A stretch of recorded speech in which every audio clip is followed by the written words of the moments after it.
Amen. Praise the Lord. நாம் 2 நாளாகமத்தின் புஸ்தகம் 13ஆம் அதிகாரம் 14ஆம் வசனம் 15ஆம் வசனம் வரையிலும் நாம் வாசிக்கலாமா?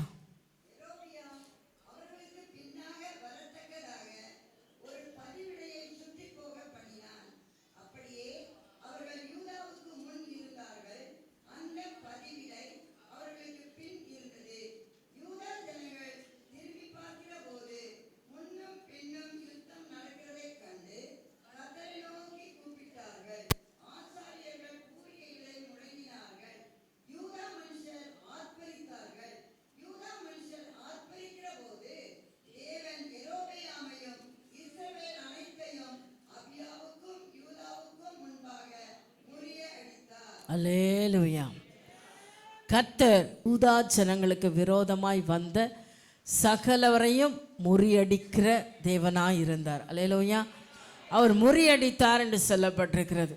தேவ ஜனமே, இங்கே நடக்கிற சம்பவம் என்னன்றதை நான் உங்களுக்கு கொஞ்சம் விளக்கத்தை கொடுக்க ஆசைப்படுறேன்.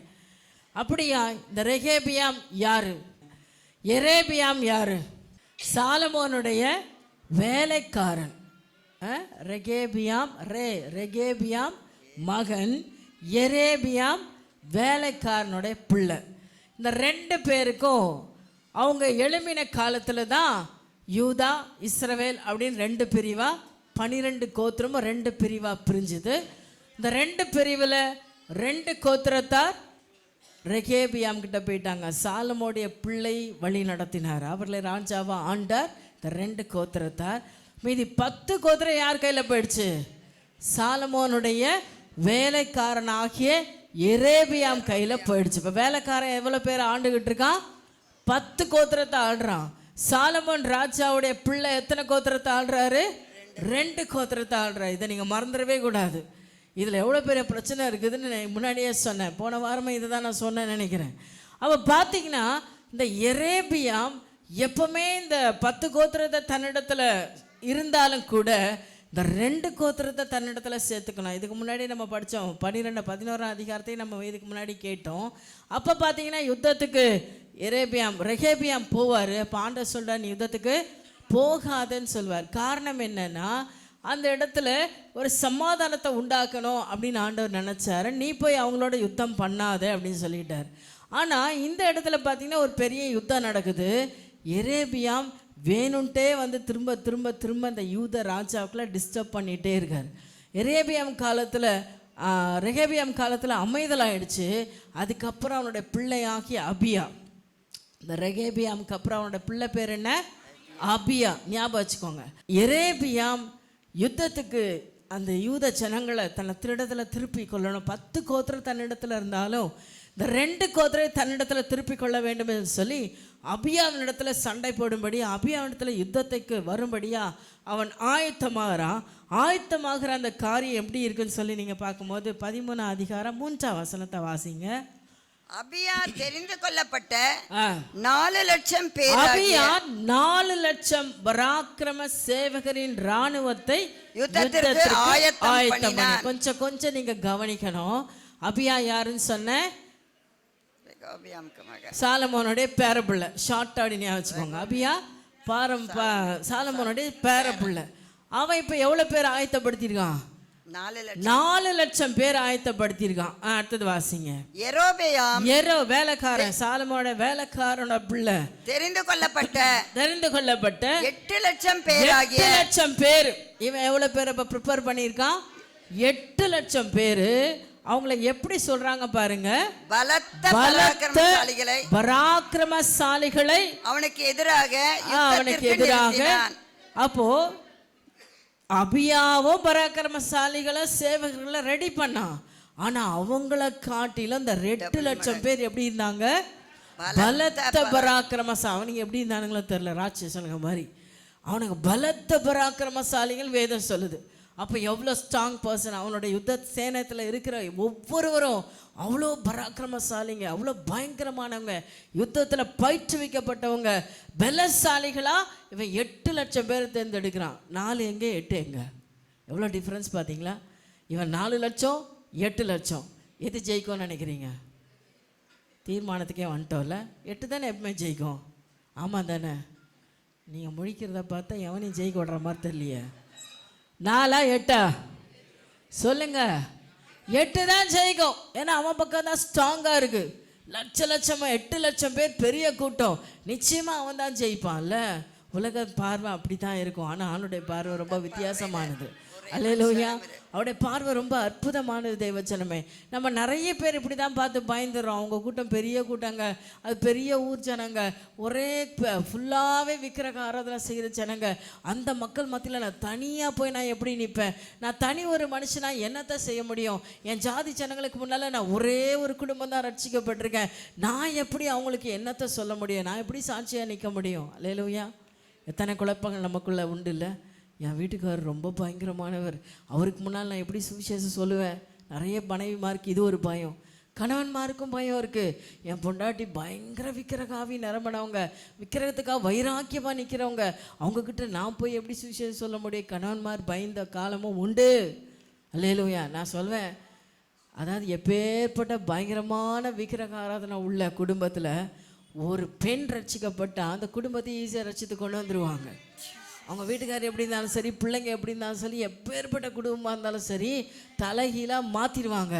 ஆனால் நான் இன்னொன்று சொல்கிறேன், ரட்சிக்கப்படுறது ஆணாக இருக்கட்டும்னு வச்சுக்கோங்களேன், தலையால் தண்ணி குடித்தாலும் மாறவே ரொம்ப கஷ்டப்பட வேண்டியதாக இருக்கும். ஆனால் கர்த்தர் கையை வச்சா எல்லாம் மாறிடும்னு வச்சுக்கோங்க. ஆனால் மிகுந்த போராட்டம் இருக்கும். அந்த ஐயா அவங்கக்கிட்ட படுற பாடு கொஞ்சம் நஞ்சம் இருக்காது. இதை கண்களால் அநேக குடும்பங்களில் பார்த்துருக்குறேன். ரட்சிக்கிறதுக்குள்ளே கொண்டு வர்றது ரொம்ப கடினம். ஆனால் பெண்கள் ரட்சிக்கப்பட்டால் குடும்பத்தை கொண்டு வர்றது ரொம்ப ரொம்ப ஈஸி. சீக்கிரமாக அவங்க ஆளுமையை வெளிப்படுத்திடுவாங்க. அப்போ யார் ஸ்ட்ராங்கான பர்சன்? அப்படியா? அதனால தான் ஆண்டவர் உங்களை ஊழியத்தில் அதிகமாக எடுக்கிறாரு. இப்போ ஊழியத்தில் பாதையில் நீதி அரசுகளை தேடினா 7 8 பேர் தான். ஆனால் சகோதரிமார் கூட்டம் எத்தனை பேர் தெரியுமா? நம்ம சபையிலேயே எவ்வளோ பேர் சொல்லுங்கள் பார்க்கலாம். எவ்வளோ லீடர்ஸ் இருக்கீங்க? என்னப்பா உங்களுக்கே தெரியலையா எவ்வளோ பேர் இருக்கானு? 25 பேர். 25 பேர் சகோதரிகளை வச்சு தான் இந்த ஊழியத்தை ஆண்டவர் கட்டி எழுப்புறார், பல்லமாக எழுப்புறார். நான் உண்மையாக சொல்ல முடியும், அந்த 25 பேரும் தெருவாக போய் வீடு வீடாக போய் உட்காந்து கதை பேசுகிறாங்களோ, சிரிக்கிறாங்களோ, வேலை செய்கிறாங்களோ, ஏதோ ஒன்று பண்ணி அந்த மக்களை எப்படியாவது ரட்சிப்புக்குள்ளே நடத்தி சபைக்குள்ளே கொண்டு வந்துடுறாங்க. அல்லேலூயா. கர்த்தர் அவங்க மூலமாக கிரியை செய்கிறாரு.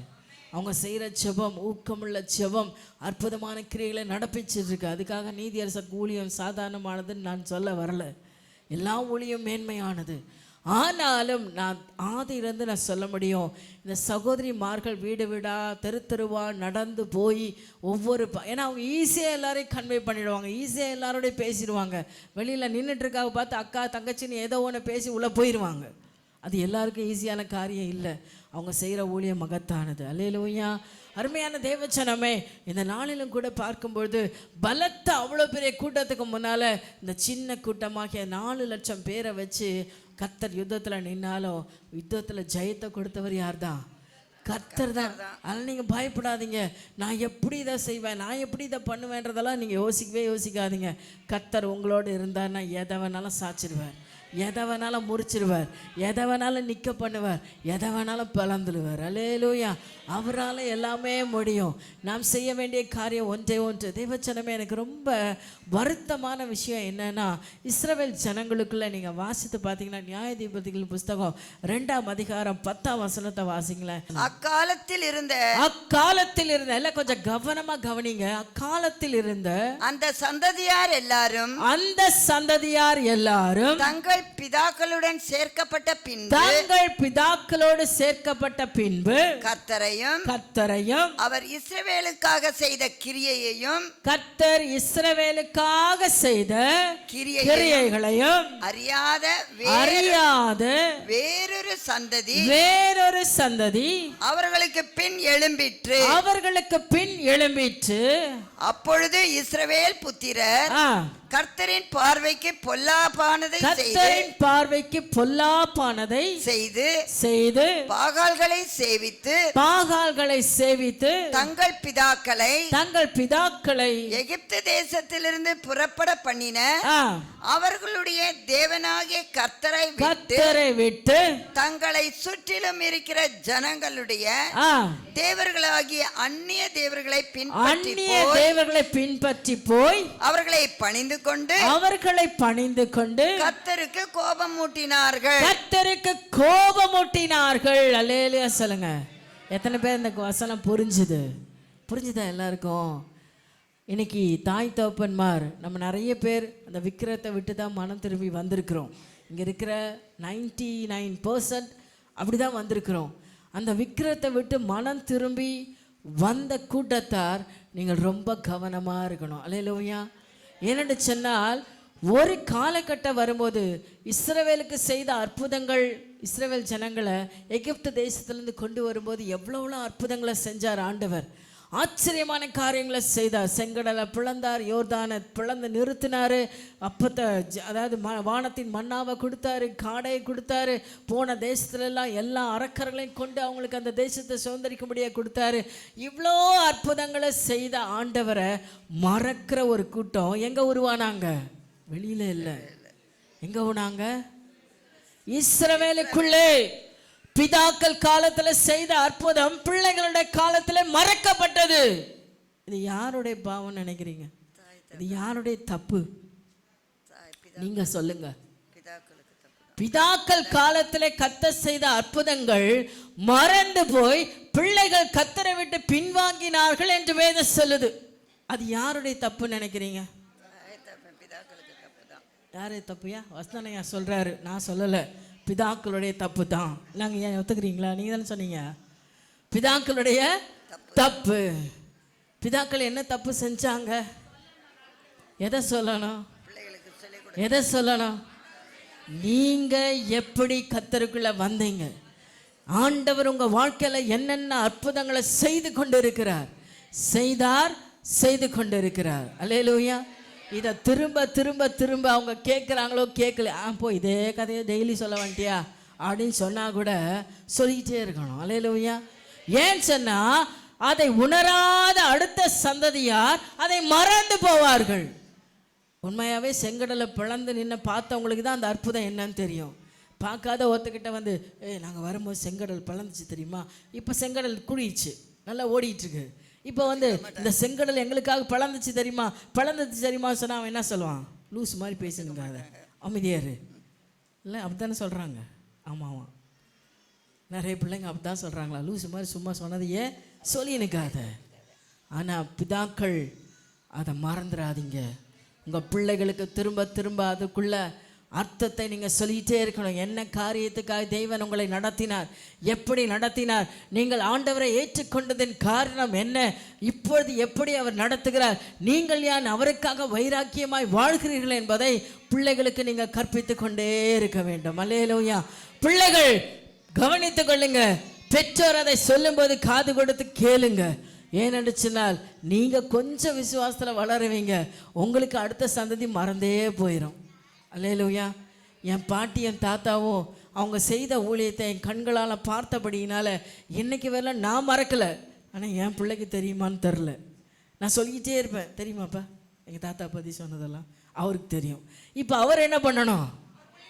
அவர் பிள்ளைக்கு சொல்லணும்.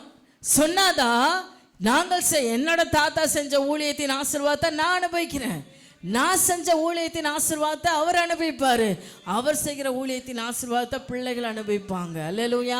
தலைமுறை தலைமுறையாக அதை கடத்தி போவது நம்முடைய கடமையா இருக்கு. இல்லைன்னா இஸ்ரவேலுக்கு உண்டான அந்த பயங்கரம் தான் நம்முடைய வாழ்க்கையில நடக்கும். தேவச்சனமே, நீங்கள் கர்த்தருக்காக வைராக்கியம் உள்ள பரிசுத்தவான்களாய் காணப்படலாம், ஆனால் உங்கள் தலைமுறைகள் அது இழந்து போகும். அல்லேலூயா. அதை விட்டு விலகிடுவாங்க, கத்தரை விட்டு விலகிடுவாங்க. அப்படின்னா கத்தரை விட்டு விலகிட்டா பெருசாக நடக்க போகுது அப்படின்னு நினைக்கிறீங்களா? அதே நீங்கள் 2 நாளாகமத்தின் புஸ்தகம் 15ஆம் அதிகாரம் வாசிங்க, 2ஆம் வசனத்தை வாசிங்க. அவன் வெளியே ஆசாவுக்கு எதிர்கொண்டு போய் ஆ, அவனை நோக்கி, ஆ, ஆசாவே, ஆ. யூதா பென்யமீன் கோத்திரங்களின் சகல மனுஷரே. ஆசா யாருன்னா பெரிய ராஜா, இந்த அபியாக்கு அப்புறம் வந்த ராஜா. அவரை பார்த்து தேவ ஆவியை பெற்ற ஆசா இவர் தேவ ஃபர்ஸ்ட் வசனத்தை வாசிச்சிருங்களேன். தேவனுடைய ஆவி ஓதேத்தின் குமாரனாகிய அசரியாவின் மேல், அவன் ஒரு தீர்க்கதரிசி, அவன் மேல தேவ ஆவியான இறங்கினாரு. அந்த அபியாவுக்கு அப்புறம் வந்து ஆசா ராஜா கிட்ட போய் பேசுறாரு. நீங்க வாசிங்க. யூதா பென்யமீன் கோத்திரங்களின் சகல மனுஷரே கேளுங்கள், கேளுங்கள். நீங்கள் கர்த்தரோடு இருந்தால் அவர் உங்களோடு இருப்பார். நீங்கள் அவரை தேடினால் உங்களுக்கு வெளிப்படுவார். அவரை விட்டீர்களே அவர் உங்களை விட்டு விடுவார். அல்லேலூயா. நீங்க தேடுனா அவரை உங்களை தேடுவார், நீங்க விட்டுட்டா அவரோ விட்டுருவாரு. அல்லேலூயா சொல்லுங்க, அல்லேலூயா சொல்லுங்க. அருமை தெய்வ ஜனமே, அவர் கைவிட்டால் இந்த உலகத்தில் நம்மளை யாரும் காப்பாற்றவே முடியாது. என் கண் கூட நான் பார்த்துட்ருக்கேன். இங்கே நம்ம இதே ஜேபி எஸ்டேட் பகுதியில் நான் இங்கே ஊழியத்துக்கு வந்த புதுசில் நமக்கு அன்னாடம் காட்சி சோத்துக்கே வழி கிடையாது. போட துணி இல்லாத ஒரு நிலையில தான் இந்த இடத்துல வந்தோம். யாராவது நமக்கு செய்தால் தான் உண்டு.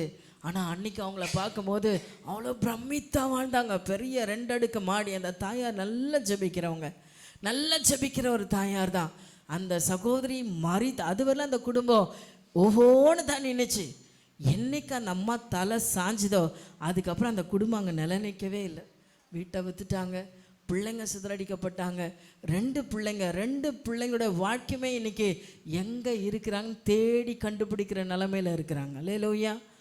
வாழ்க்கை சின்ன பின்னமாக இருக்குது. நினைக்கும் போதே மனசு பதறது. அந்த சகோதரி அவ்வளோ ஜெபிக்கிற நல்ல ஒரு தாயார். ஆனால் அந்த பிள்ளைகளுக்குள்ள அந்த ஜெப ஆவியை ஊற்றாமல் போனதுனால, சத்திய ஆவியை அவங்களுக்குள்ள கொடுக்காம போனதுனால, கர்த்தருக்குரிய பயத்தை அவங்களுக்குள்ள ஊட்டாமல் போனதுனால அவங்க வாழ்க்கை இன்னைக்கு தரம் கெட்டு நிற்கிது. எல்லாருடைய பார்வையிலையும் அவங்களோட வாழ்க்கை ஒன்றுமே இல்லாமல் போயிட்டு இருக்கிறத என் கண்களால் பார்க்குறேன். ஒன்றுமே இல்லை. நல்ல சம்பாத்தியம், நல்ல வாழ்க்கை, மேன்மையான வாழ்க்கை ஆண்டவர் கொடுத்தார்.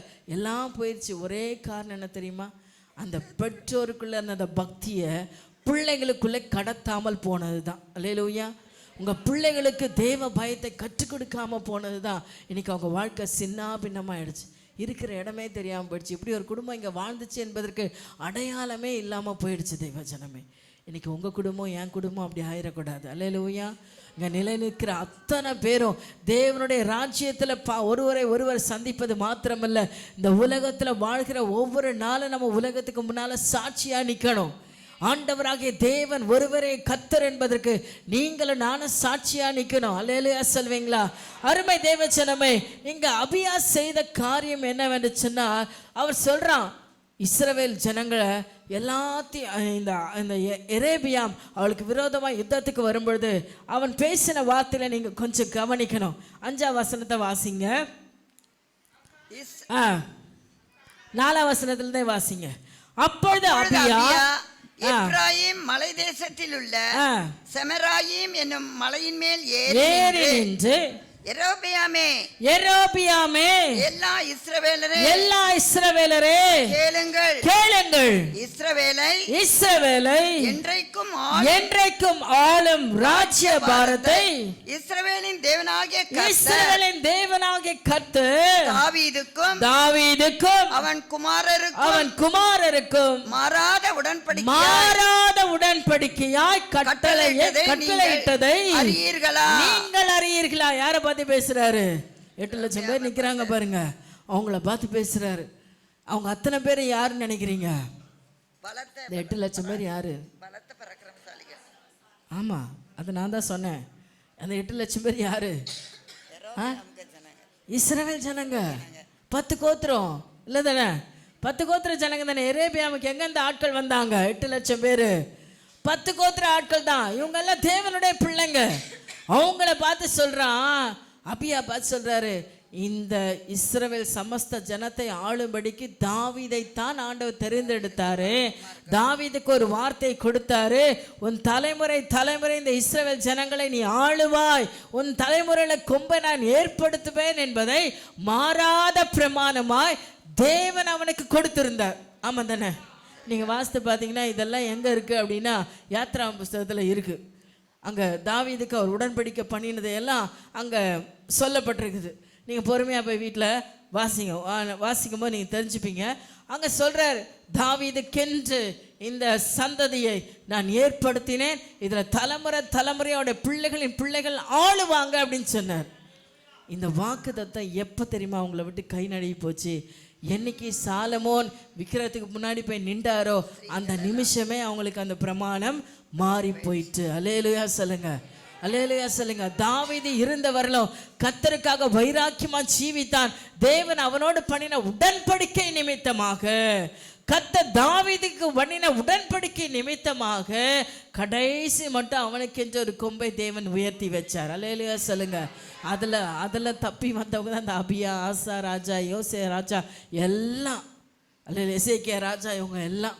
அப்போது சொல்கிறான், எங்களுக்காக கொடுத்த அந்த தலைமுறையை எரேபியாம் பிடிச்சி வச்சுட்டு உங்களை எல்லாம் இப்போ தூக்கி எனக்கு விரோதமாக நிறுத்தியிருக்கான், எனக்கு விரோதமாக உங்களை எல்லாரையும் ஆயத்தப்படுத்தியிருக்கான். நீங்கள் என்னோட யுத்தம் செய்ய வரல, யார் கூட யுத்தம் செய்ய வந்திருக்கீங்க?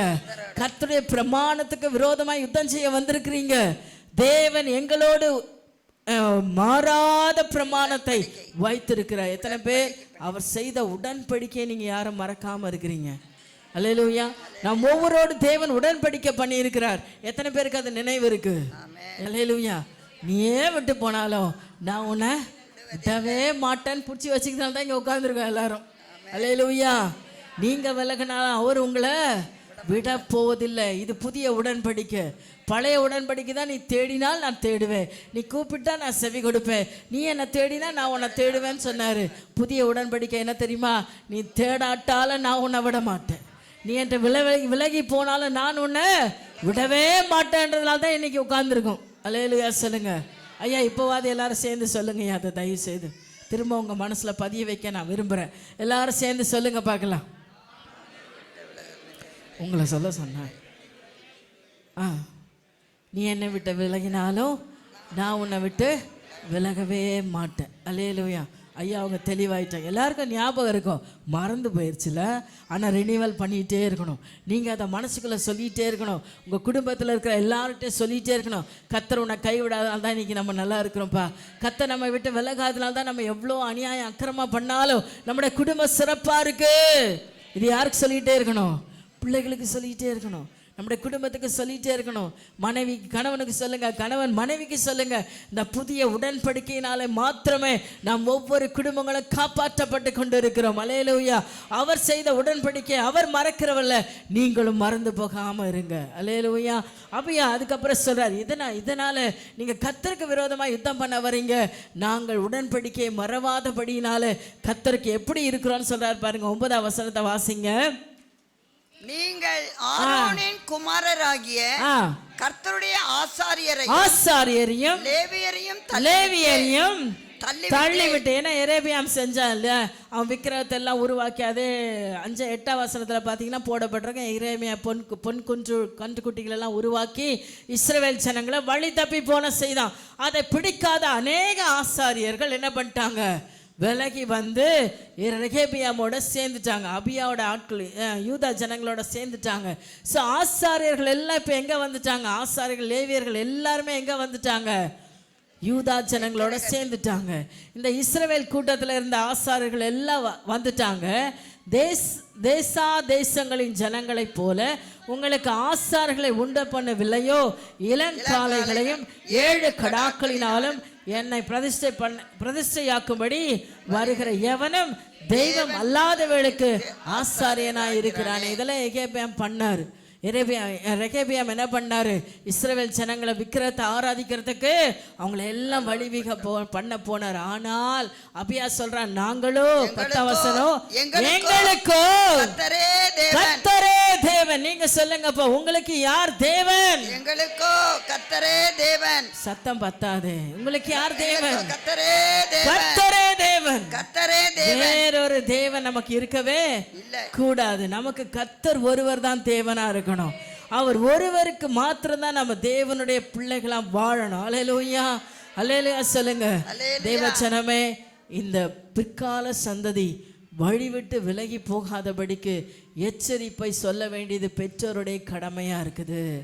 இன்றைக்கி நீங்கள் நிறைய நம்முடைய சொந்தக்காரங்கெல்லாம் விக்கிரத்தை ஆராதிக்கிறவங்களா தான் இருக்கிறாங்க. இன்னமும் நம்முடைய மாமா, நம்ம அத்தை, நம்ம சித்தி, நம்ம சின்ன பாட்டி, பெரிய பாட்டி, இவங்கெல்லாம் விக்கிரத்தை ஆராதிக்கிறவங்களா தான் இருக்கிறாங்க.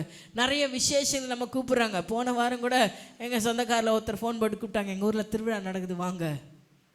யாருக்கு? எனக்கே தான் அழைப்பு வருது. எங்கள் ஊரில் என்ன நடக்குது? அவங்களுக்கு என்ன தெரில, அவங்களுக்கு என்ன தெரில, நாம் யாருன்னு அவங்களுக்கு தெரியல. இப்போ நான் யாருன்னு எனக்கு தெரியணும்ல. நிஜமாவா?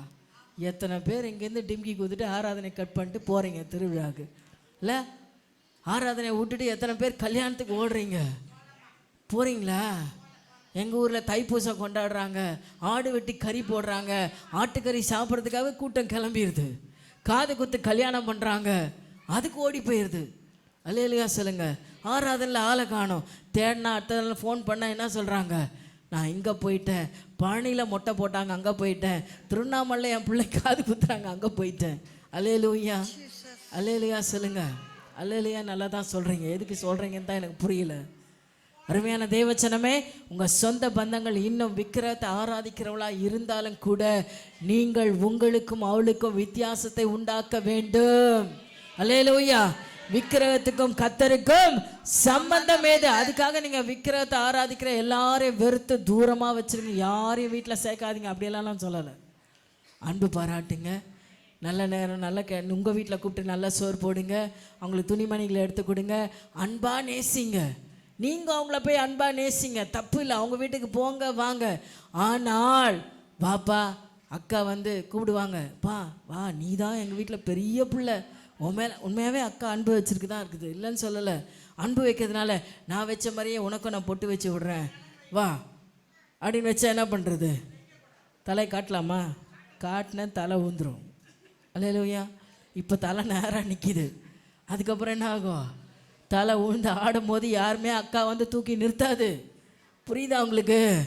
ஆகையினால நம்ம விழுந்து போன நேரம் உங்கள் எல்லாருக்கும் தெரியும். நீங்கள் விக்கிரத்துலேருந்து வெளியில் வந்ததே எதுக்காக? யாரும் தூக்க ஆள் இல்லை, என் ஆண்டவர் தான் என்னை தூக்குனாரு, என் குடும்பத்தை நிலைநிறுத்தவர் தேவன் தான் என்ன, அவரை நம்பித்தானே வந்தீங்க. திரும்ப எதுக்கு அதே இடத்துல போய் நிற்கிறீங்க? அல்லேலூயா, அல்லேலூயா. யாரும் வேணாம், யாரும் எங்களை நேசிக்கலன்னு தானே தூக்கி போட்டு இங்கே வந்தீங்க, கர்த்தரை தேட வந்தீங்க.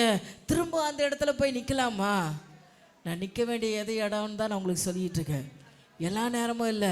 நீங்கள் தாராளமாக அவங்கள நேசிங்க, தாராளமாக அவங்க வீட்டுக்கு போங்க, அன்பாக நேசிங்க.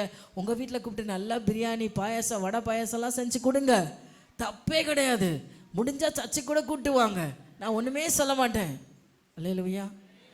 ஒரு நாளாவது அது நடக்குதா சொல்லுங்கள்? உங்களை அன்பாக நேசிக்கிறவங்க கூப்பிட்ற இடத்துக்கெல்லாம் நீங்கள் போகிறீங்க. பழனி மலையில் காது குத்துறேன் வா தம்பின்னு கூப்பிட்டவனே அக்கா பேச்சை கேட்டு தம்பி போகுது, தம்பி குடும்பமே போகுது. ஆனால் ஒரு நாளாவது என் பிள்ளைக்கு இந்த ஃபங்க்ஷன் வைக்கிறேன் சர்ச்சுக்கு வான்னு கூப்பிட்றீங்களா? முதல்ல சர்ச்சிலே வைக்கிறது இல்லை, சர்ச்சுக்கு வான்னு கூப்பிட்றோமா? அப்படியாவது இந்த சத்தியத்தை மக்கள் கேட்கட்டும், அவங்க வார்த்தையை கேட்கட்டும். அப்போ எந்த இடத்துல நீ அன்பை காட்டணும், எந்த இடத்துல விரோதத்தை காட்டணுன்றதை நீ புரிஞ்சுக்கணும். அல்லேலூயா சொல்லுங்க. நீங்கள் நேசித்து போகிற கூட்டம் நல்ல கூட்டம் தான், ஆனால் அவங்க ஆராதிக்கிற தெய்வங்கள் உங்களுக்கு ஆகாதவைகள், அது சாபத்தீடானவைகள். நீ அந்த மரத்தின் இடத்திலோ இந்த கல்லின் இடத்திலோ நீ வேசித்தனம் பண்ணினா ஆண்டவர் அசிங்கமாக பேசுகிறாரு. அவங்களுக்கு அந்த வசனம் இல்லை, உங்களுக்கு எனக்கும் தான் அந்த வசனம். எனக்கும் ஏராளமான சொந்த பந்தங்கள் இருக்கிறாங்க, விக்கிரகத்தை ஆராதிக்கிறவங்களா இருக்கிறாங்க. அவங்களுக்காக நான் கண்ணீரோட ஜெபிக்கிறேன். ஆனால் அவங்களுடைய விக்கிரக ஆராதனை நான் போய் கூட நிற்கவே மாட்டேன். எல்லா நல்லது கேட்டதுலையும் பங்கெடுக்கிறேன், கல்யாணத்துக்கு போகிறேன், சாவுக்கு போகிறேன், எல்லா ஃபங்க்ஷனுக்கு போகிறேன். ஆனால் அவங்க செயல்பாடுகளில் நான் தலையிடுவது இல்லை. அல்லேலூயா. அதைத்தான் நான் உங்களுக்கு கற்றுக் கொடுக்க விரும்புகிறேன். எந்த இடத்துல போனாலும் நீங்கள் யாரு, நீங்கள் யாரோட பிள்ளை என்பதை மறந்துடாதீங்க தேவச்சனமே. நீங்கள் விக்கிரகத்துக்குரியவர்கள் அல்ல, நீங்கள் பரிசுத்த ஜாதி. தேவன் உங்களை பரிசுத்த ஜாதியா தேர்ந்தெடுத்து வச்சிருக்கிறார். நீங்கள் தேவனுடைய பிள்ளை. நீங்க எந்த இடத்துல நின்னாலும் தேவனுடைய பிள்ளையா தான் நிக்கணும். அல்லேலூயா. நான் எங்க போய் நின்னாலும் என் ஸ்தானத்தை நான் மறக்க மாட்டேன். என் அழைப்பை நான் விட்டு கொடுக்க மாட்டேன். நான் தேவனுடைய பிள்ளை என்பதை மறக்க மாட்டேன். அந்த தைரியம் உள்ளவங்க தாராளமா எங்க வேணா போங்க. ஆனா அந்த தைரியம் இல்லாத ஆளு, ஐயோ எங்கள் மாமா என்ன நினைப்பாரோ, எங்கள் அக்கா என்ன நினைப்பாங்களோ, எங்கள் பெரியப்பா என்ன நினைப்பாரோ, அவர்லாம் நான் அதை செய்யலைன்னா என்னை திட்டுவார் தெரியுமா, அவர் கோச்சிக்குவார் தெரியுமா, என்னை நேசிக்க மாட்டாங்க தெரியுமா, தயவுசெய்து போகாது. நின்று வயிற்று வலிக்குது, தாள் வலிக்குது, தலை வலிக்குதுன்னு ஏதாவது ஒரு சாக்கை போட்டு வீட்டில் நின்று. உனக்கு அது பாதுகாப்பு. அவங்களையும் விரோதிச்சுக்க வேணாம், உனக்கும் தீமை நடக்க வேணாம். அல்லேலூயா. ஏனென்று சொன்னால் விக்கிரகத்தை தேவன் அருவருக்கிறார். அது மலஜலாதி ஆக்கி போட்டேன்னு ஆண்டவர் சொல்றாரு. இன்னைக்கு நிறைய இந்த புது சந்ததி எல்லாம் என்ன பண்ணிடுச்சு, விக்கிரகத்தை ஆராதிக்கிற பிள்ளைகளை தேட ஆரம்பிச்சிச்சு. ஆண் பிள்ளையானாலும் பெண் பிள்ளையானாலும் ரொம்ப ஜாக்கிரதையா இருங்க. வாலிய பிள்ளைங்க, நீங்க உங்க துணையை தேடும் போது எங்க தேடாதீங்க, விக்கிரகத்துக்குள்ள தேடாதீங்க. பரிசுத்த ஜாதி. நீங்க பரிசுத்த ஜாதியா தேவன் உங்களை அழைச்சிருக்கிறார். நான் ரொம்ப தைரியமா சொல்றேன், விக்கிரகத்தை தேடி போகிறவர்கள் நாசமானது அதிகமாக நான் பார்த்துருக்கிறேன். கர்த்தருக்குள்ள வந்தீங்கன்னா தப்பிச்சுக்கிட்டீங்க, கர்த்தரோட கொண்டு வந்துட்டீங்கன்னா தப்பிச்சிட்டீங்க. உங்க ஆத்மாவும் காப்பாற்றப்படும், கொண்டு வந்த ஆத்மாவும் காப்பாற்றப்படும். இல்லை என்று சொன்னால் அதற்கு உண்டாகிற வேதனைகளை என் கண்ணால் நான் கண்டு கொண்டு இருக்கிறேன். அல்லேலூயா, அல்லேலூயா. பட்ட பாட்டை, வயிற்று வலி பட்டவன் தான் பட்ட பாட்டை என்ன பண்ண முடியும், மற்றவனுக்கு புரிய வைக்க முடியும். வயிற்று வலி படாதவனுக்கு ஒன்றுமே தெரியாது. படாத போது ஒரு கஷ்டமும் தெரியாது, ரொம்ப நல்லா தான் இருக்கும். ஜான் கல்யாணம்லாம் நல்லா தான் நடக்கும். ஆனால் அதுக்கப்புறம் அனுபவிக்கிற கொடுமைகள் இருக்கு பாரு, அப்போ தான் நீ கண்ணீர் விட்டு கதறி அழுவேன். ஆம்பளை பிள்ளையானாலும் சரி, பொம்பளை பிள்ளையானாலும் சரி, எல்லாருக்கும் அதில் வேதனை உண்டு. யுத்தத்துக்கு வாடான்னு கூப்பிட்டுட்டு 8 லட்சம் பேரை நிற்க வச்சுட்டு எரேபியாம் கேட்டுட்டு இருக்கான்.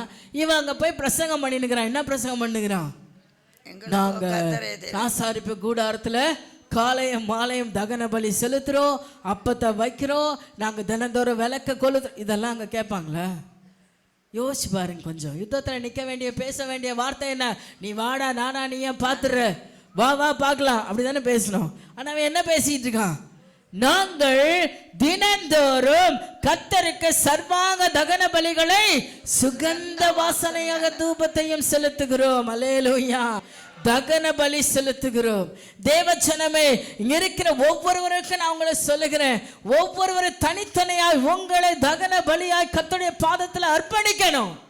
ஒவ்வொரு நாளும் தினந்தோறும் இதை செய்யணும். ஏதோ ஒரு நாள் ரட்சிக்கப்பட்டு என்ன அர்ப்பணிச்சிட்டேன்றது இல்லை. இது தினம் தினம் நடக்க வேண்டிய ஒரு சம்பவம்.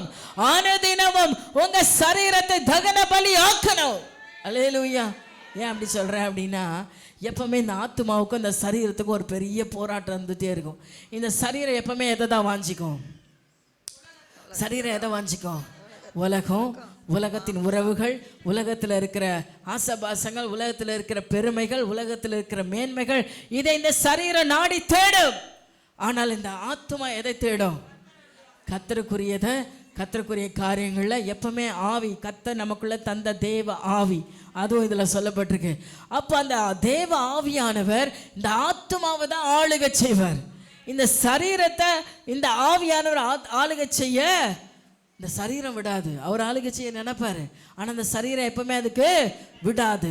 அப்போ இந்த சரீரம் என்னத்தை எங்கே நம்மளை இழுத்துட்டு போவோம், இந்த உலகத்துக்கு நேராக இழுத்துட்டு போவோம். இந்த ஆத்மா எங்கே இழுத்துட்டு போவோம், கர்த்தருக்கு நேராக இழுத்துட்டு போவோம். ஒவ்வொரு நாளும் இந்த போராட்டம் உங்களுக்குள்ள நடக்குதா இல்லையா? ஆவியும் சரீரமும் போராடுதா இல்லையா? ஆத்மாவுக்குள்ள போராட்டம் இருக்கா இல்லையா? போராட்டம் இருந்தால் தான் நீங்கள் சரியான கிறிஸ்தவர். அல்லேலூயா.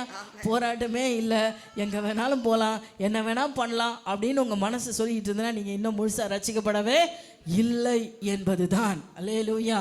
இன்றைக்கே ரட்சணிய நாள், இன்றைக்கே கர்த்தருடைய நாள். இன்றைக்கு நீங்கள் ரட்சிக்கப்பட்டதற்குரிய நிரூபணத்தை உங்களுக்குள்ளே நீங்கள் பெற்றுக்கொள்ள வேண்டும். உங்கள் ஆத்மா எப்பொழுதும் தேவ ஆவியானவரோடு இணைந்திருக்கணும். இந்த சரீரத்தை தினம் தினம் தினம் சந்தா வெட்டி வெட்டி வெட்டி தேவ சமூகத்தில் தகன பலியிடணும். நான் சரீரம் நினைக்கிற எந்த காரியத்துக்கும் இடம் கொடுக்காம நீங்க அழிக்கிறீங்க பாத்தீங்களா, அதுதான் தகன பலி. அல்லேலூயா. உங்க ஆவி, ஆத்மா, சரீரம் மூன்றும் தேவனுக்கு ஒப்படைக்கப்பட்டதா இருக்கணும். ஒவ்வொரு நாளும் தான் பரிசுத்தவான்கள் சொல்லுவாங்க, என் கண்ணை, என் காதை, என் மூக்கை, என் வாயை, என் எண்ணங்களை ஆண்டவரே நீ பரிசுத்தமாக்கும். அல்லேலூயா. ஏன்னா முதல் பாவம் நுழையிற வழி எது தெரியுமா? பாவம் நுழையிற வழி எதுன்னு? கண்ணு. கண்களின் இச்சை, ஜீவனத்தின் பெருமை, மாம்சத்தின் இச்சை. அதை ஒவ்வொரு நாளும் என்ன பண்ணணும்? அழிச்சே ஆகணும். அதை அழிச்சு சுட்டரிச்சு சாம்பலாக்குனீங்கன்னா தான் உங்க ஆத்மா பரிசுத்தமா தேவனை தேட முழு மனதா இறங்கும் தேவச்சனமே. அப்ப கண்களின் இச்சையை அழிக்கணும். இந்த உலகம் இச்சையில பெருகி கிடக்குது. எங்க திரும்பினாலும் இச்சை தான், எங்க திரும்பினாலும் பாவம் தான். ஸோ இதை முற்றிலுமா அழிக்கணும்னா ஒவ்வொரு நாளும் அதற்கென்று நீங்க பிரயாசப்படணும். அது தினந்தோறும் செயல்பட்டாகணும். அப்ப காலையில எழும்பின உடனே முதல் செய்ய வேண்டிய வேலை என்ன? ஆண்டவரே, என்னுடைய எல்லா சரீரத்தின் கிரியைகளையும் அழிக்கிறேன் நம்ம முதல்ல சொல்லணும். அல்லேலூயா. தகன பலியாக்கணும். ரெண்டாவது காரியத்தை வாசிங்க. காலையிலும் மாலையிலும் பரிசுத்தமான மேஜையின் மேல் சமூகத்து அப்பங்களை அடுக்கி வைக்கிறது. சமூகத்து அப்பங்கள் என்று சொன்னால், இன்னைக்கு நம்ம பிரெட் ஏற்கனவே ப்ரிப்பேர் பண்ணி பாக்கெட்டில் அடுக்கி வச்சுறாங்க, அதை எத்தனை வந்து ஈஸியாக அவங்களுக்கு கொடுத்துரும். ஆனால் அன்னைக்கு அப்பம் சுடுவது அப்படி இல்லை. இது காலையிலே மாலை ஃப்ரெஷ்ஷாக மாவு இடிக்கணும். அரிசி ஊற வச்சு மாவிடிச்சு அதை அப்பம் சுட்டு புளிப்பில்லாத அப்பம் அதை தேவனுடைய சமூகத்தில் கொண்டு வந்து வைக்கணும். இதை காலையிலே செய்யணும், மாலையிலே செய்யணும். அப்போ காலையிலே செய்யணும்னா அரிசி எப்போ ஊற வைக்கணும்? நைட்டுக்கே ஊற வச்சாதான் காலையில் எழுந்து அதை சுத்தரிச்சு அதை பண்ண முடியும். இப்போ சாயங்காலம் செய்யணும், அப்போ எப்போ ஊற வைக்கணும்? அப்போ இந்த ரொட்டீன் ஒர்க் என்ன பண்ணிக்கிட்டு இருக்கோம்? தொடர்ந்து செய்யணும். அதான் தாவீது சொல்ல, எக்காலத்தில் நான் கர்த்தரை ஸ்தோத்தரிப்பேன், அவர் துதி எப்பொழுதும் என் வாயில் இருக்கும். அல்லேலூயா சொல்லுங்க, அல்லேலூயா சொல்லுங்க. காலையும் மாலையும் தொடர்ந்து இந்த அப்பத்தை அவர்கள் செலுத்தி கொண்டே இருந்தார்களாம். யுத்தத்தில் நிற்கிறவன் இதெல்லாம் சொல்லிக்கிட்டு இருக்கான். யோசிச்சு பாருங்க. அருமையான தேவச்சனமே, நீங்கள் இந்த உலகத்தின் பார்வையில் நீங்கள் ஜெயமுள்ளவர்களாக வாழணும். பிசாசு எதிர்த்து நிற்க எங்கள் வாழ்க்கையில் எல்லாத்துலேயும் ஜெயம் பெறணும். வாழ்க்கையில் என்ன போராட்டம் வந்தாலும் ஜெயித்து ஜெயித்து கடந்து போயிட்டே இருக்கணும். நீங்கள் உயர்த்தப்பட்டு கொண்டே இருக்கணும். அப்படின்னா இந்த காலையும் மாலையும் தொடர்ந்து தெய்வ அப்பத்தை நீங்கள் ருசி பார்த்து கொண்டே இருக்கணும். அல்லேலூயா. அப்பமாகிய இயேசு, அப்ப ஜீவ அப்பம் நானே, வானத்திலிருந்து இறங்கின ஜீவ அப்பம் நானே என்று சொன்ன கிறிஸ்து, அவர் வாயின் வார்த்தை. கிறிஸ்து தான் வார்த்தை, வார்த்தை தான் ஆதியில உண்டாயிற்று. அந்த வார்த்தையை அனுதினமும் என்ன பண்ணணும்? உட்கொண்டு கொண்டே இருக்கணும். அவருடைய வார்த்தையை எவ்வளோ சாப்பிட்றீங்களோ, எவ்வளோ வார்த்தையை நீங்கள் சாப்பிட்றீங்களோ, எவ்வளோ பிரியாணி சாப்பிட்றீங்களோ அவ்வளோ உடம்பு ஸ்ட்ராங் ஆகும். பிரியாணி சாப்பிட்டா உடம்பு ஸ்ட்ராங் ஆகுமா? ஸ்டீம் ரைஸ் எல்லாம் நாசமாக போகுது உடம்பு, எலும்பெல்லாம் உளுத்து போயிட்டுருக்கு. பிரியாணியில் ஒரு ஸ்ட்ரென்த்தோ இல்லை. ஆனால் நல்ல ஆகாரத்தை அதை எடுத்துக்கோங்க. உங்கள் எவ்வளோ நல்ல ஆகாரத்தை தேடி தேடி தேடி சாப்பிட்றீங்களோ அவ்வளோ நல்ல வசனத்தை தேடி தேடி என்ன பண்ணுங்க? வாசிங்க. வசனத்தை வாசிக்கிறதுக்கு மறந்துடாதீங்க. காலையில் வாசித்தா அதோட ஏறக்கடியில் அடுத்த நாள் வாசிக்கணும்னு இல்லை.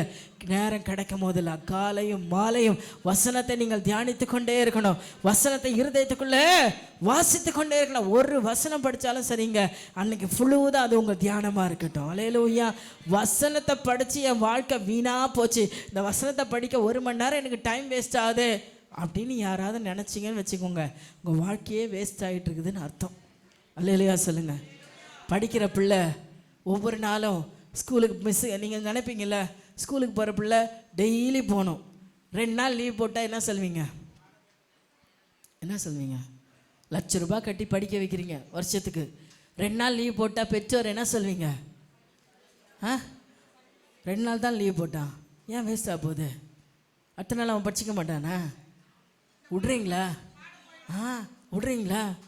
போய் ஆகணும், தினமும் போகணும், லீவ் போடாமல் போகணும். ஓடுறா ஓடுறா ஓடுறா, சோத்தை கட்டி தண்ணியை கட்டி வாயில் அமுக்கி எப்படியே தூக்கின்னு போய் தொப்புன்னு அந்த கேட்டுக்குள்ளே போட்டு ஓடியாந்துடுறீங்களே. எதுக்கு? பிள்ளை எப்படியாவது படிச்சு பெரிய ஆளாயினும். பெரிய ஆளாகி என்ன பண்ண போகுது? ₹1,00,000 சம்பாதிக்க போகுது. ₹1,00,000 வச்சுன்னு உடம்புல உள்ள ஒன்றுமே எல்லாம் போயிடுச்சுன்னு வச்சுக்கோங்க, என்ன பண்ணுறது? இன்றைக்கி எத்தனையோ குடும்பங்கள் அதெல்லாம் நடக்குதுங்க. ஃபாரின் அமிச்சாங்க ஒரு பிள்ளைய, அவன் பயங்கர படிப்பில் ஜீனியஸ் தான். ஃபாரின் போயிட்டு என் பிள்ளை பயங்கரமாக வருவான்னு நினச்சாங்க, வரும்போது மென்டலாக வந்தான். அல்லேலூயா. சயின்டிஸ்டாக போன பிள்ளை வரும்போது மென்டலாக வந்தான். நம்மளை அப்படியெல்லாம் ஆண்டவர் வைக்கல பாருங்க. ஒன்றுமே இல்லாட்டா கர்த்தர் உயர்த்திட்டு இருக்காரு, அறிவே இல்லாட்டெல்லாம் நம்ம ஞானவனமாக மாற்றிட்டு இருக்காரு. வேதத்தை படிக்க வச்சு பாருங்க, ஒன்றும் இல்லாத பிள்ளைய ஞானவனாக மாறிடும், புத்திசாலியாக மாறிடும். விசேஷித்த அபிஷேகம் தேவ ஆவி அவளுக்குள்ள நிரம்ப நிரம்ப நிரம்ப அவள் விசேஷமானவர்களாக மாற்றிட்டே போயிடுவார் தேவன். வசனத்தை வாசிக்க வாசிக்க உங்க பிள்ளைகள் ஞானவான்களா மாறுவாங்க. 100ஆம் சங்கீதம் 119ஆம் சங்கீதம் 100ஆம் வசனத்தை வாசித்து பாருங்க. 98 99 100ஆம் வசனத்தை நீங்க வாசித்து பாருங்க. அவர்கள் தேவ ஞானம் பெற்றவர்களா இருப்பாங்க. உங்களை போதித்தவர்களை காட்டிலும் ஞானவான்களா இருப்பாங்க. பெரியோரை காட்டிலும் ஞானவான்களா இருப்பாங்க. யாரு? பிள்ளைங்க இல்லை, வசனத்தை படிக்கிறவங்க. அது யாரானாலும் சரி, நீங்கள் எவ்வளோக்குள்ள வசனத்தை படிக்கிறீங்களோ அவ்வளோக்குள்ள. அப்படியெல்லாம் எனக்கு படிப்பறிவு இல்லைங்க, எனக்கு வசனம் பிடிக்கவே முடியலங்கன்னா உங்களுக்கு நல்ல வழிமுறைகள்லாம் இருக்குது. உங்களுக்கு யாராவது அப்படி படிக்க முடியலாம் சொல்லுங்கள், பாஸ்டர்ட்ட உங்கள் பேர் கொடுங்க. உங்களுக்கான ஆடியோ பைபிள் ஃப்ரீயாக தராங்க. இப்போ நிறைய பேர் மினிஸ்ட்ரி அப்படிலாம் உருவாக்கியிருக்காங்க. ஆடியோ பைபிள் கிடைக்குது. நீங்கள் ஃபோனில் போட்டே நீங்கள் எல்லாத்தையும் கேட்கலாம். அல்லேலூயா. டெய்லி என்னென்னவோ கேட்குறீங்கள, 1 மணி நேரம் உட்காந்து வசனத்தை காதில் கேட்கலாம். அல்லேலூயா சொல்லுங்க. படிக்க முடியாதவங்களுக்கு வழிவாசல் ஏராளமாக இருக்குது. படித்தவங்க, இவ்வளோ பெரிய புக்கை படிக்க தெரிஞ்சவங்க, மூட்டையாக சுமக்க தெரிஞ்சவங்க, ஒரே ஒரு சின்ன பைபிளில் உட்காந்து படிங்க. பரிசுத்த ஆவியானவருக்கு நாம் முழு இடம் கொடுத்தவர்களாக இருக்கும் பொழுது நாம் முற்றிலும் ஜெயம் கொண்டவர்களாக இருப்போம். அல்லேலூயா. பரிசுத்த ஆவியானவர் நம்மை உணர்த்தி நடத்துவார். சத்தியத்தை போதிக்கிற ஆவியானவர் நமக்குள்ள இருப்பாரானால் அவர் சத்தியத்தை மட்டும்தான் போதிப்பார். உலகத்தை நமக்குள்ள போதிக்க மாட்டார். அநியாயத்தை சொல்லிக் கொடுக்க மாட்டார். அக்கிரமத்தை சொல்லிக் கொடுக்க மாட்டார். நன்றாய் இராதவர்களை சொல்லிக் கொடுக்க மாட்டார். நாம் உயர்வுக்குரிய காரியங்களை அவர் நம்ம சொல்லிக் கொடுத்துட்டே இருப்பார். அல்லேலூயா. அப்படி பரிசுத்த ஆவியானவர் நமக்குள்ளே ஆளுகை செய்யும் போது அப்படியெல்லாம் நாங்கள் இருக்கிறபடினால அவன் சொல்றார், உங்களுக்கு விரோதமாக பூரிகைகளை பெருந்தொனியாய் முழங்குகிற ஆசாரிகளும் இருக்கிறார்கள். இஸ்ரவேல் புத்திரரே, உங்கள் பிதாக்களின் தேவனாகிய கர்த்தருக்கு விரோதமாக யுத்தம் செய்யாதிருங்கள். அல்லேலூயா. செய்தால் உங்களுக்கு சித்திக்காது. தேவ பிள்ளைக்கு விரோதமா யார் எழும்பினாலும் அது சித்திக்காதுன்னு தைரியமா சொல்ற தெய்வ ஜனமே. உன்னை குற்றப்படுத்துறோம், நீ குற்றப்படுத்துவார். இதே நீங்க 1 ராஜாக்களின் புஸ்தகம் 15ஆம் அதிகாரம் வீட்டில் போய் வாசிங்க. அதே எரேபியாம் சொல்லுவான். எரேபியாமை எச்சரிக்கும் தேவன் தூதனை அனுப்புவாரு. அகசியாங்கிற ஒரு தெய்வ மனுஷன் வந்து பேச, எரேபியாமே நீ செய்யறது தப்பு, நீ இதை செய்யாத, மக்களை விரோதமா தேவனுக்கு விரோதமா நீ அவங்கள வழி நடத்துறன்னு சொல்லும் போது அவளுக்கு நீ அந்த தீர்க்கதரிசி பிடின்னு கையை நீட்டும். அவள்தான் கையை அப்படியே நின்றுக்கும். திரும்ப மூட கையை வரவே வராது. அழுது புலமும் அந்த தீர்க்கதரிசி வந்து திருப்பி அவர் கையை தொட்டு ஜெபம் பண்ணதுக்கு அப்புறம் தான் கை விலகும். அல்லேலூயா. தேவ பிள்ளைகளாக உங்களுக்கு விரோதமாக யாரும் கை நீட்ட முடியாது. நான் தைரியமாக சொல்கிறேன். யாரும் உங்களை விழத்தள்ள முடியாது. யாரும் உங்களுக்கு எழும்பி நிற்க முடியாது. குற்றப்படுத்துகிற நாவுகளை நீ குற்றப்படுத்துவாய் ஆண்டவர் சொல்லி இருக்கிறாரு. உன்னை ஒடுக்கினவர்களை உன் காலடியின் தூளை நக்குவாங்க ஆண்டவர் சொல்லி இருக்கிறாரு. உன்னை விரோதிக்கிறவர்களை நான் அதமாக்குவேன் ஆண்டவர் சொல்லி இருக்கிறாரு. ஸோ எதுக்கும் நீங்கள் பயப்பட வேண்டிய அவசியம் இல்லை. யாருக்கும் பயப்பட வேண்டிய அவசியம் இல்லை. எப்பேற்பட்ட கூட்டத்துக்கு நீங்கள் பயப்பட வேண்டிய அவசியம் இல்லை. நான் பயந்திருக்க வேண்டிய ஒண்ணே கர்த்தருடைய சமூகம். அல்லேலூயா. பயப்பட வேண்டிய ஒரே கர்த்தருடைய வார்த்தை. அவருடைய வார்த்தைக்கு மாத்திரம் நம்ம பயந்து நிற்போமானால் நமக்கு முன்பாக யாருமே நிற்க முடியாது. தேவச்சனமே, நீங்க தைரியமா நிற்கலாம். அதுதான் இங்க நடக்குது. 13ஆம் வசனத்துல 14 15 நீங்க வாசிக்கும் பொழுது அங்க தெளிவா ஆண்டவர் சொல்றாரு, அவர்கள் யூதா ஜனங்கள் முதல்ல என்ன பண்றாங்க, திரும்பி பார்க்கிற பொழுது முன்னம் பின்னம் யுத்தம் நடக்கிறதை கண்டு கர்த்தரை நோக்கி அபயமிட்டார்கள். சண்டை நடக்குது, சுத்தி அவங்கள சுத்தி 4 லட்சம் ஜனங்களை சுத்தி யுத்தம் நடக்குது. அதை பார்த்தவனே கர்த்தரை நோக்கி அபயமிடுறாங்க. ஐயோ ஆண்டவரே, எங்களை காப்பாற்ற வர மாட்டீங்களா, எங்களுக்கு உதவி செய்ய மாட்டீங்களான்னு அபயமிடுறாங்க.